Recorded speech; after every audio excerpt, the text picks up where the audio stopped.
ইতিমধ্যে আবারও ভয়ঙ্কর দুর্যোগের সতর্ক বার্তা। পশ্চিম দিকে এগোচ্ছে আবারও নিম্নচাপ। বাংলাদেশ এবং তার সাথে পশ্চিমবঙ্গে ভয়ঙ্কর বর্ষণের আশঙ্কা। বৃষ্টির দাপট এবং বজ্রপাতে ইতিমধ্যেই জারি করা হয়েছে লাল সতর্কতা। আবহাওয়া দপ্তরের সকাল সকাল একটি গুরুত্বপূর্ণ আপডেটে জানা গেছে যে আবারও কিন্তু হতে চলেছে আমাদের বাংলাদেশ এবং পশ্চিমবঙ্গের ওপর আমাদের ভয়ঙ্কর দুর্যোগ। কিছুক্ষণের মধ্যেই আবারও আছড়ে পড়তে পারে এই নিম্নচাপটি। নমস্কার বন্ধুরা, আজ 15ই আগস্ট 2026 আবহাওয়ার এক অত্যন্ত গুরুত্বপূর্ণ আপডেট নিয়ে এসেছি আপনাদের সামনে, যেখানে আজকে বঙ্গোপসাগর থেকে তৈরি হওয়া নিম্নচাপটি এখন আর আগের অবস্থানে নেই। সেটি কিন্তু এবার ধীরে ধীরে পশ্চিম উত্তর পশ্চিম দিকে এগিয়ে স্থলভাগে আরও গভীরে প্রবেশ করছে। সর্বশেষে আবহাওয়া দপ্তরের তথ্য অনুযায়ী নিম্নচাপের কেন্দ্র এখন বর্তমানে ঝাড়খণ্ডের রাঁচার কাছাকাছি অবস্থান করছে এবং আগামী কয়েক ঘন্টার মধ্যে এই আমাদের ঘূর্ণাবর্তনটি ভয়ঙ্কর একটি আকার ধারণ করে পশ্চিমবঙ্গ এবং বাংলাদেশের ওপর বিরাজ করবে। তবে নিম্নচাপ দুর্বল হলেও আবারও কিন্তু আমাদের প্রভাব কিন্তু শেষ হবে না। একদিকে যেমন আবহাওয়া দপ্তর জানাচ্ছেন যে ঘূর্ণাবর্তনের অবস্থান কিন্তু ভয়ঙ্কর আকার ধারণ করে আছড়ে পড়তে পারে, তেমনই ঠিক তারই মধ্যে আবহাওয়া দপ্তর এটিও জানাচ্ছেন যে ঘূর্ণাবর্তনের যে আমাদের প্রভাব সেটি কিন্তু একদম কমে যাওয়ার যে সম্ভাবনা সেটিও কিন্তু নেই। আস্তে আস্তে সেটি বৃদ্ধি পাবে এবং কোনো কোনো জেলাগুলিতে বৃদ্ধি একটু কমিয়ে ঝড় বৃষ্টির দাপটও কিন্তু কম হবে। তবে আমাদের পশ্চিমবঙ্গের ঝাড়খণ্ড, বিহার এবং বাংলাদেশের বিভিন্ন অংশে এখনও বৃষ্টি এবং বজ্রপাত এবং তার সাথে দমকা ঝড়ো হাওয়ার পরিস্থিতি বজায় থাকবে। আর আগামী কয়েকদিন ধরে বিশেষ নজর রাখতে হবে উত্তরবঙ্গের দিকে, কারণ সেখানে ভারী থেকে অতি ভারী বৃষ্টির সম্ভাবনা যেটি রয়েছিল সেটি কিন্তু এখনও কিন্তু সরেই যাচ্ছে আমাদের এই দিকে। ফলে প্রথমে আমাদের পশ্চিমবঙ্গ এবং বাংলাদেশের ওপর এর প্রভাব কিন্তু পড়ার সম্ভাবনা রয়েছে। আজকে প্রথমেই আমরা দেখব কলকাতার পরিস্থিতিতে, যেখানে বর্তমানে নিম্নচাপের কেন্দ্র কলকাতার দিকে এখন নেই। সিস্টেমটি ইতিমধ্যেই পশ্চিম দিকে সরে গিয়ে ঝাড়খণ্ডের কাছাকাছি অবস্থান করছে। ফলে কলকাতায় নতুন করে নিম্নচাপের কেন্দ্র আছড়ে পড়ার মতন পরিস্থিতি কিন্তু নেই।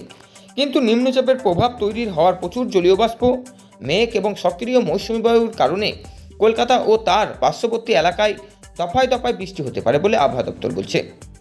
কলকাতার পাশাপাশি হাওড়া, হুগলি, উত্তর 24 পরগনা, দক্ষিণ 24 পরগনা, বীরভূম, নদিয়া, পূর্ব মেদিনীপুর এবং তার সাথে পশ্চিম মেদিনীপুর, ঝাড়গ্রাম, পুরুলিয়াতে আমাদের বৃষ্টি হলেও কিছু কিছু জায়গায় হঠাৎ করে বজ্রপাত সহ বৃষ্টি কিন্তু নামার সম্ভাবনা রয়েছে।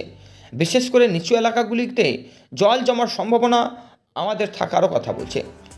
দক্ষিণবঙ্গের পশ্চিমের জেলাগুলির দিকেও যদি নজর রাখি তাহলে বাঁকুড়া, পুরুলিয়া, ঝাড়গ্রাম এর প্রভাবে মৌসুমি বায়ুর সক্রিয়তার কারণে বৃষ্টি অব্যাহত থাকতে পারে। তবে পুরুলিয়া, বাঁকুড়া এবং পশ্চিম মেদিনীপুরের কিছু কিছু এলাকায় অতিরিক্ত ভারী বৃষ্টির ফলে স্থানীয়ভাবে জল জমার সম্ভাবনা এবং রাস্তাঘাটে সমস্যা তৈরি হওয়ার সম্ভাবনাও কিন্তু রয়েছে। হলদিয়া, পূর্ব মেদিনীপুর, দক্ষিণ 24 পরগনা এবং তার সাথে আমাদের এই সমুদ্র পার্শ্ববর্তী এলাকাগুলিতে কিন্তু পুরোপুরিভাবে স্বাভাবিক কিন্তু হয়নি।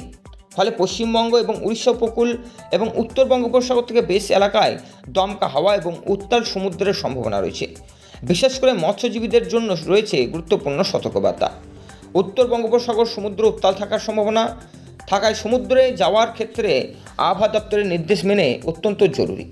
দীঘা, মন্দির, মন্দারমণি, তাজপুর, শঙ্করপুর এবং সাগরদ্বীপের মতো সমুদ্র তীরবর্তী এলাকায় পর্যটকদের আবহাওয়ার পরিস্থিতি সম্পর্কে সতর্ক থাকতে হবে। এবার আমরা নজর দেব বাংলাদেশের দিকে। বাংলাদেশের দিকে আজকে নজর রাখলেই প্রথমেই আমরা দেখব বঙ্গোপসাগর থেকে ঘূর্ণাবর্তর যে জলীয় বাষ্পের হাওয়া সেটি কিন্তু সরাসরি এবারে প্রবেশ করছে আমাদের এই নোয়াখালীর এই দিকে। ফলে আমাদের বঙ্গোপসাগরের এই নিম্নচাপের প্রভাবে বাংলাদেশে বিভিন্ন জেলাতে বৃষ্টি ও ঝড়ো হওয়ার পরিস্থিতি তৈরি হওয়ার, বিশেষ করে খুলনা, বরিশাল, পটুয়াখালী, নোয়াখালী, কুমিল্লা, চট্টগ্রাম এবং কক্সবাজার অঞ্চলে বৃষ্টি ও বজ্রপাতের সঙ্গে দমকা ঝড়ো হাওয়া বইতে পারে বলে আবহাওয়া দপ্তর বলছে। বাংলাদেশের অধিদপ্তর এটিও জানাচ্ছেন যে সমুদ্র বন্দরগুলির ক্ষেত্রে আমাদের আবহাওয়ার পরিস্থিতি খুবই গুরুত্বপূর্ণ এবং শোচনীয়। চট্টগ্রাম, কক্সবাজার, পাশাপাশি মংলা, পায়রা বন্দর এলাকায় সতর্কবার্তা ইতিমধ্যেই লালভাবে জারি করা হয়েছে। উত্তর বঙ্গোপসাগরে মাছ ধরার নৌকা, ট্রলার এবং ছোট নৌকাগুলিকে বিশেষ করে সতর্কর সঙ্গে চলাফেরার পরামর্শ কিন্তু দিচ্ছে। অন্যদিকে রংপুর, বাংলাদেশের উত্তরাঞ্চলে বিভিন্ন এলাকাতে বৃষ্টিপাতের যে সম্ভাবনা সেটি কিন্তু আবারও জারি হয়েছে। নিম্নচাপটি পশ্চিম দিকে সরে গিয়ে আমাদের আর্দ্রজনিত মৌসুমি বায়ুর সক্রিয়তার কারণে বাংলাদেশে বিভিন্ন অঞ্চলে বৃষ্টির পরিবেশ বজায় থাকার কথা বলছে। তবে এখনই আবহাওয়ার গল্প শেষ। সবচেয়ে গুরুত্বপূর্ণ পরিবর্তন আসতে পারে উত্তরবঙ্গে, কেননা আমাদের আগামী 16-17 তারিখে উত্তরবঙ্গে একাধিক জেলাতে আবারও ভারী বৃষ্টি থেকে অতি ভারী বৃষ্টিপাতের সম্ভাবনা রয়েছে এবং তার প্রভাবে আবারও জলপাইগুড়ি, আলিপুরদুয়ার এবং তার সাথে আমাদের কালিম্পং এইসব জায়গাগুলিতে কিন্তু ঝড় বৃষ্টি এবং পাহাড়ি এলাকাগুলিতে অতি ভারী হলে ধস নামার আশঙ্কা এবং পাশাপাশি পাহাড়ি নদীগুলিতে জলস্তর বেড়ে যাওয়ার সম্ভাবনা এবং নিচু এলাকাগুলিতে জল পড়ার সম্ভাবনা কিন্তু আমাদের আবহাওয়া দপ্তর ভাগিয়ে দিচ্ছে। সব মিলিয়ে দেখলে নিম্নচাপটি এখনই আমাদের পশ্চিম দিকে এগিয়ে দুর্বল হচ্ছে ঠিকই, কিন্তু তার প্রভাব এখনও পুরোপুরি শেষ হয়নি। পশ্চিম দিকে এবং তার সাথে দক্ষিণবঙ্গে এবং বাংলাদেশ উপকূলে দমকা হাওয়া এবং উত্তাল সমুদ্র এবং আগামী দিনে উত্তরবঙ্গে ভারী ও থেকে অতি ভারী বৃষ্টিতে আমাদের কিন্তু আবহাওয়া দপ্তরের চিন্তার কারণ বলে আবহাওয়া দপ্তর বলছে। তাই বন্ধুরা, আপাতত আতঙ্কিত হওয়ার মতন পরিস্থিতি সেইভাবে আমরা সতর্কতা অবলম্বন করার অত্যন্ত জরুরি মনে করছি না। আবার কিছু কিছু জায়গাগুলিতে অত্যন্ত জরুরি মনেও হচ্ছে।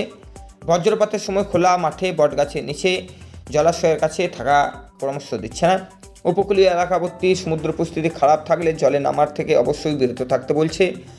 আর পাহাড়ি এলাকাগুলিতে অতি ভারী বৃষ্টির সময় অপ্রয়োজনীয়তাভাবে ঝুঁকিপূর্ণ রাস্তায় যাতায়াত না করার কথা আবহাওয়া দপ্তর বলছে।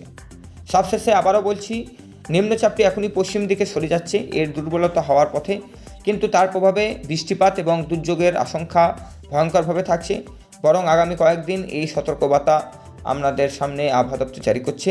মৌসুমি বায়ুর পরিস্থিতি ইতিমধ্যেই অত্যন্ত খারাপ অবস্থায় যাচ্ছে এবং যার কারণে ভয়ঙ্কর দুর্যোগ বাংলাদেশ এবং পশ্চিমবঙ্গে থাকছে।